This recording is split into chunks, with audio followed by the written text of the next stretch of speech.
Everyone, welcome back another tutorial. आज का tutorial होने वाला है दुर्गा माँ का ड्राइंग और ये पार्ट 2 होगा।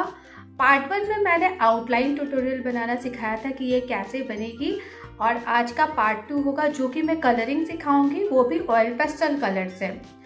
और ये भी मैं कोशिश करूँगी कि सारा स्टेप आपको बताऊं। अगर फिर भी आपको कलर बताते समय मेरी कुछ स्टेप्स छूट जाए तो आप क्वेरी कर सकते हैं कमेंट में, मैं उसमें आपको सारी डिटेल शेयर कर दूँगी। साथ में मैं ऑनलाइन ऑफलाइन ड्राइंग क्लास भी लेती हूँ। अगर उससे रिलेटेड आपको कोई भी जानकारी चाहिए तो आप मेरे डिस्क्रिप्शन में कॉन्टैक्ट लिंक को निकाल करके आप मुझसे डायरेक्ट कॉन्टैक्ट कर सकते हो। नेक्स्ट वन, ड्राइंग की जो मटेरियल है उसको बताने से पहले मेरे चैनल का नाम है रेनबो आर्ट ऑफ कलर और मैं श्वेता कुमारी, एंड बेल आइकन को जरूर दबाइएगा जिससे मेरी हर वीडियो की नोटिफिकेशन और अपडेट्स आपके पास सबसे पहले जाए। तो कलरिंग की बात करूँ तो यहाँ पे हमें जो मटेरियल चाहिए वो मेरा है सबसे पहला 50 सेट्स का डोम्स का ऑयल पेस्टल कलर। इसमें 50 सेट्स के कलर की ज़रूरत नहीं पड़ेगी, आप चाहो तो 25 सेट्स का भी ऑयल पेस्टल कलर को यूज़ कर सकते हैं। कॉपी तो मैंने ऑलरेडी पिछले ट्यूटोरियल में बता चुकी थी कि मेरी जो कॉपी रहती है वो 140 GSM की होती है। आप नॉर्मल ड्राइंग कॉपी को भी यूज़ कर सकते हैं। नेक्स्ट इम्पॉर्टेंट जो हमारा मटेरियल है वो है एक सेलो टेप, जो मैं मार्किंग करने के लिए यूज़ करती हूँ। ये थोड़ा मोटा है, आप पतली वाली यूज़ करेंगे। और उसके बाद है हमारा glass marking pencil. Glass marking pencil क्या करता है ना कि हमारी जो भी फिनिशिंग लाइंस होता है उसको खूबसूरती करने के लिए ये काम करता है। ये बहुत ही इंपॉर्टेंट पेंसिल होता है, इसको कंपलसरी होता है कि आप ऑयल पेस्टल की ड्राइंग पे इसको यूज़ करें। ठीक है, ये एक्चुअली इसका जो पेंसिल्स की लीड होती है ना वो बिल्कुल ऑयल पेस्टल की तरह से ही चलता है। नेक्स्ट इम्पॉर्टेंट जो है और सबसे ज़्यादा इम्पॉर्टेंट, हम एक नीडेबल इरेजर भी यूज़ करेंगे। जब हमारी ड्राइंग आउटलाइन वाली कंप्लीट हो जाती है ना तो कभी कभी ऐसा भी होता है कि हमारा ड्राइंग ना बहुत डार्क हो जाता है, और जब हम ऑयल पेस्टल कलर उसके ऊपर चलाते हैं तो हमारा जो ड्राइंग होता है ना उसके वजह से कलर थोड़ा ख़राब हो जाता है, तो उसमें नीडेबल इरेज़र की ज़रूरत पड़ती है। अगर आपके पास नीडेबल इरेज़र नहीं है तो आप नॉर्मल इरेज़र का भी यूज़ कर सकते हैं किसी भी ड्राइंग को इरेज करने के लिए। नेक्स्ट जो हमारा है वो है एक्रेलिक कलर, वाइट का है, और एक ब्रश आपका 0 नंबर का होना चाहिए। इन सारी चीज़ों से आज का ड्राइंग हमारा कंप्लीट होने वाला है। और सबसे last and very important, scratching tools, क्योंकि इन स्क्रैचिंग टूल से ही मैंने दुर्गा माँ का ड्राइंग का जो हेयर है ना उसका स्ट्रिप्स वगैरह निकाले हैं। जो बालों में एक लेयर होती है उसको निकाला है। नॉर्मली मैंने यहाँ पे सीजर यूज़ किया था, लेकिन आप इन सारी चीज़ों को ही यूज़ करेंगे तो वो सेम चीज़ ही काम करेगा। तो ये सारी चीज़ें थी मटेरियल की बात। अगर इस वीडियो को पूरा जरूर देखिएगा क्योंकि मैं एक एक चीज़ आपको एक्सप्लेन करने की कोशिश करूँगी, और बाकी आप कमेंट करके बताइएगा कि आपको ये वीडियो कैसी लगती है। तो चलिए अब हम वीडियो को स्टार्ट करते हैं। यहाँ पे मैंने नीडेबल इरेज़र लिया है किसी भी ड्राइंग को लाइट करने के लिए, क्योंकि मैंने पहले ही बताया है कि नीडेबल इरेज़र की ज़रूरत कैसे होती है। तो यहाँ मैंने सबसे पहले जो कलर फेस का जो मैंने स्टार्ट किया है वो मीडियम येलो है, deep yellow, orange, red, white, brown और लास्ट में ब्लैक। इन सारे कलर से हम पूरा फेस को कंप्लीट करने वाले हैं। और जो पहला कलर जो मैंने चलाया यहाँ पे मीडियम येलो, उसका प्रेशर भी लाइट होगा। और मैंने यहाँ पे एक और चीज़ स्किप कर दी है, वो है ईयरबड। यहाँ पे ईयरबड का बहुत ही इम्पॉर्टेंट रोल होने वाला है, क्योंकि ईयरबड से ही हम पूरी ड्राइंग को ब्लेंड करने वाले हैं। क्योंकि जब भी हम लाइट प्रेशर के टेक्सचर के अकॉर्डिंग ड्राइंग को फिल करते हैं ना तो उसका जो टेक्सचर है ना वो रफ़ दिखता है, जिसके कारण से वो ड्राइंग में फिनिशिंग लुक नहीं आती। तो उस फिनिशिंग लुक को लाने के लिए हम लोग ईयरबड को यूज़ करेंगे। फिर यहाँ पे मैंने डीप येलो यूज़ किया है। धीरे धीरे हम स्टेप बाय स्टेप सारे फेस को यूज़ करेंगे, और सारे के सारे लाइट प्रेशर में ही होगा क्योंकि हमें यहाँ पे कई सारे स्टेप्स चलाने हैं।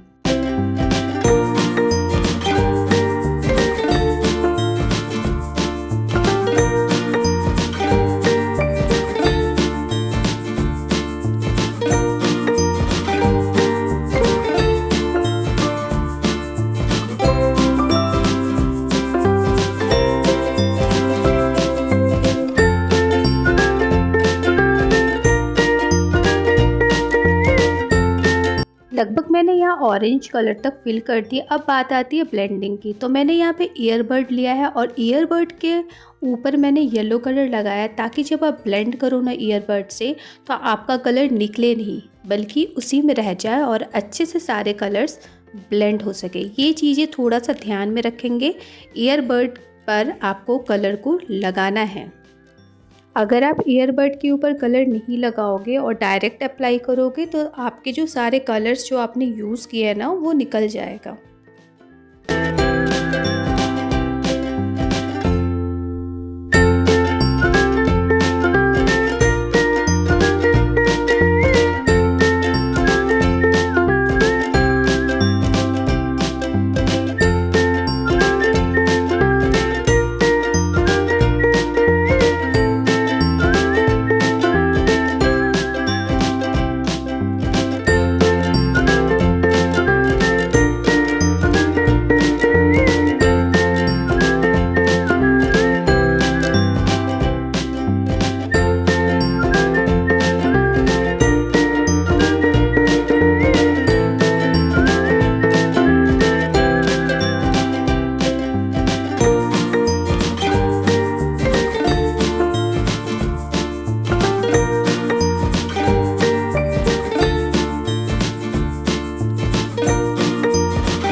यहाँ पे मैं आईज़ कंप्लीट कर रही हूँ। ऑरेंज हो चुका है, रेड हो चुका है। अब आती है ग्लास मार्किंग की पेंसिल की बारी। तो यहाँ मैंने ब्लैक कलर की ग्लास मार्किंग यूज़ कर रही हूँ क्योंकि मैंने आपको पहले भी बोला कि ग्लास मार्किंग पेंसिल का जो यूज़ होता है वो फिनिशिंग लाइन के लिए होती है। क्योंकि अगर हम इस जगह पे ऑयल पेस्टल कलर यूज़ करेंगे ना तो हमारी आईज़ का जो कलर होगा वो मोटा हो जाएगा और फिनिशिंग भी नहीं आएगी। तो जहाँ भी ग्लास मार्किंग पेंसिल का यूज़ हो रहा है ना आप उसको ज़रूर ध्यान दीजिएगा और उसी पेंसिल से ही कलर को अप्लाई कीजिएगा। जैसे मैंने आईब्रो में ब्राउन कलर अप्लाई किया तो उसके बाद मैं ग्लास मार्किंग पेंसिल भी यूज़ करूँगी उसको फिल करने के लिए। और बिंदी में मैंने यहाँ पर रेड ग्लास मार्किंग पेंसिल का यूज़ किया। आपको बेसिकली ध्यान देना है कि जो छोटी छोटी एरिया होते हैं ना वहाँ पे आपको ग्लास मार्किंग से ही फिनिशिंग लुक देने की काम करनी पड़ेगी। जहाँ पे भी मैंने ड्राइंग किया है और वाइट वाली एरिया छोड़ी है उस वाइट एरिया में आपको ऑयल पेस्टल का वाइट कलर भी यूज़ करना है और उसे यूज़ करने के बाद आपको ईयरबड से ब्लेंड करना है ताकि जो हमारा जो कलर है ना वो अच्छे से ब्लेंडिंग हो जाए क्योंकि वो बहुत ही इंपॉर्टेंट होता है। ड्राइंग में नॉर्मली क्या होता है जब हम बना रहे होते हैं ना तो बहुत सारी चीज़ें पता नहीं चलती है, तो इन सारी चीज़ों को भी आप ध्यान रखेंगे। वाइट कलर अप्लाई करना बहुत इंपॉर्टेंट है जिसके कारण आप कलर ब्लेंडिंग बहुत अच्छे तरीके से कर सकते हैं। ये स्पेशली वाइट वाले एरिया पे है जहाँ पे मैंने छोड़ा है।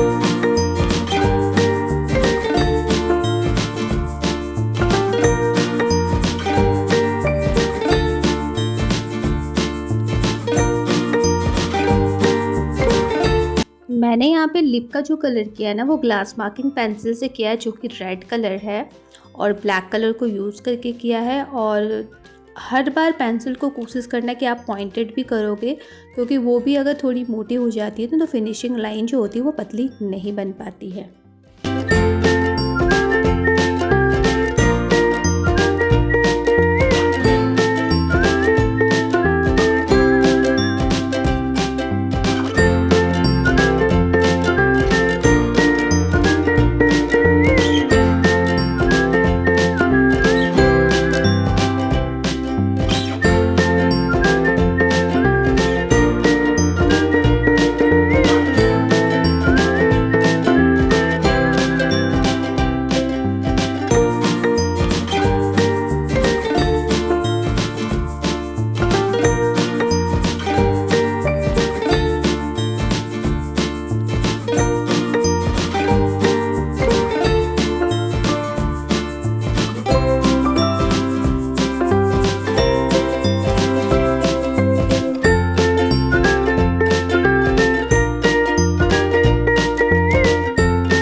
रुद्राक्ष का जो माला बनाया ना, उसमें भी सेम कलर ही मैंने यूज़ किया है, जैसे कि येलो, ऑरेंज, रेड, इन सारे कलर से ही आज का दुर्गा माँ पूरा कंप्लीट हुई है। और जहाँ मैं साड़ी की बात करूँ तो वहाँ भी मैंने ऑरेंज, येलो और रेड ही यूज़ किया है।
अब रुद्राक्ष का जो माला था, अब उसमें डिटेलिंग की बारी आती है। मैंने थोड़ा सा यहाँ पे ब्राउनिश ऐड किया है ताकि वो रुद्राक्ष वाली फीलिंग आ सके।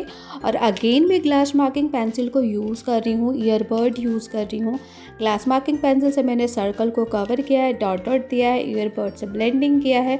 इन सारी चीज़ों को जब आप करोगे साथ में तो आपको लगेगा कि यस, इसी तरह से ये ड्राइंग बनती है। और रुद्राक्ष भी बहुत ही अच्छे तरीके से दिख रहा है कि हाँ, ये माला जो है वो रुद्राक्ष की है।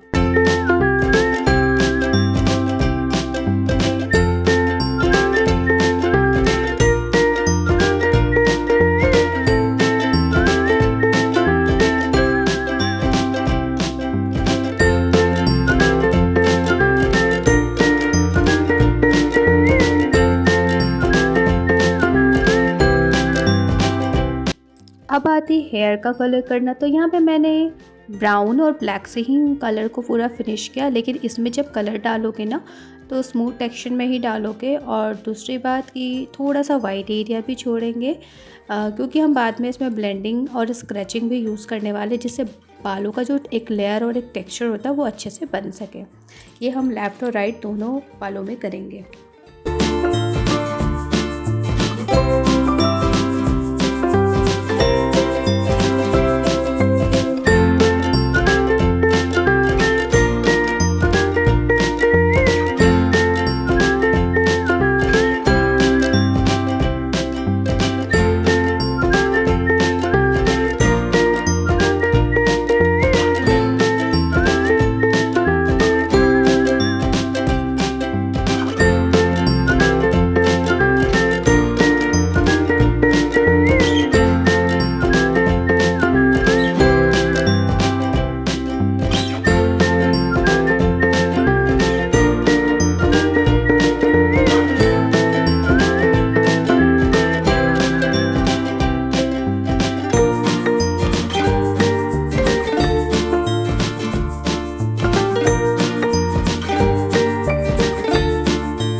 उसके बाद हम ब्लैक कलर स्टार्ट कर देंगे। ब्लैक कलर भी सेम प्रोसेस में करेंगे जैसे हमने ब्राउन का प्रोसेस यूज़ किया था। बिल्कुल layer by layer he colour चलाना है और इसको बाद में थोड़ा सा ब्लेंडिंग भी करना है, क्योंकि ब्लेंडिंग होगा तभी स्क्रैचिंग होगा।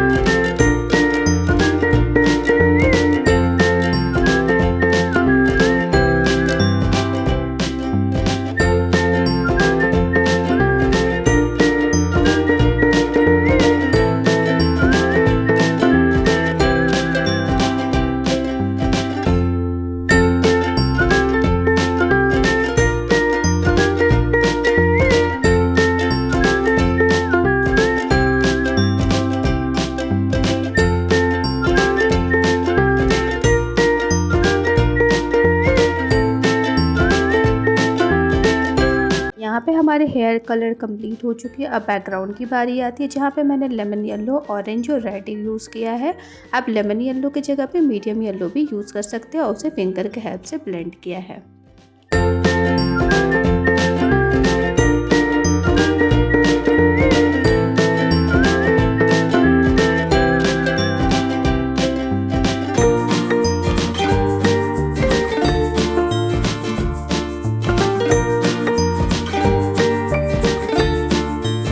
अब यहाँ पे स्क्रैचिंग की बारी आती है, तो यहाँ पे मैंने उनके झुमके में थोड़ा सा रेड कलर यूज़ करके और थोड़ा सा स्क्रैचिंग यूज़ किया। स्क्रैचिंग भी मैंने सीज़र के हेल्प से किया है, क्योंकि मेरे पास एक्चुअली उस समय ना टूल्स जो है स्क्रैचिंग के आते हैं ना, वो मिल ही नहीं रही थी।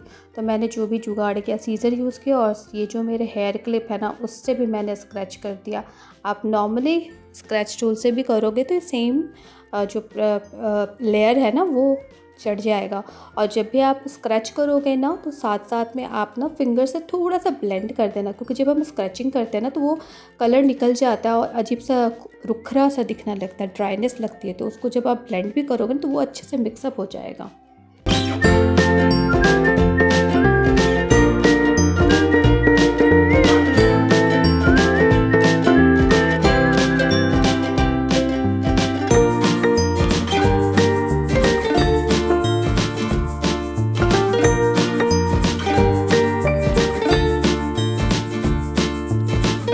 फाइनली मैंने वाइट एक्रेलिक कलर से त्रिशूल को फिनिशिंग दिया है, क्योंकि जब भी ऑयल पेस्टल कलर से हम कलर करते हैं तो कुछ ना कलर उसमें ऐड हो जाता है।